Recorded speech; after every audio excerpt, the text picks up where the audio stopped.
Guys, mayroon naman aksidente dito sa May Paraiso ulit. So dahil dito guys sa lubak na yon doon sa ilalim. So biglang preno ni Kuya.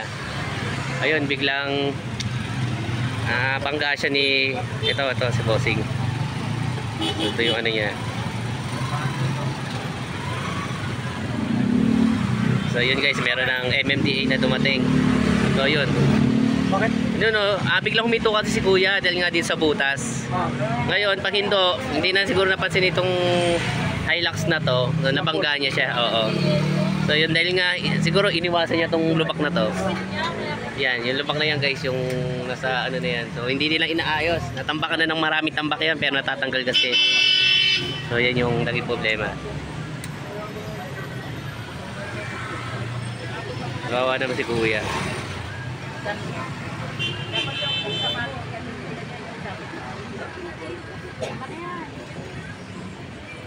So, sana makita na maayos yung ano. Ayun yung lumak na to guys. Yan, lumak na yan. Yan.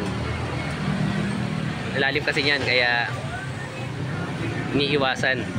So, pag iwas si Kuya, yun, nasalpok siya.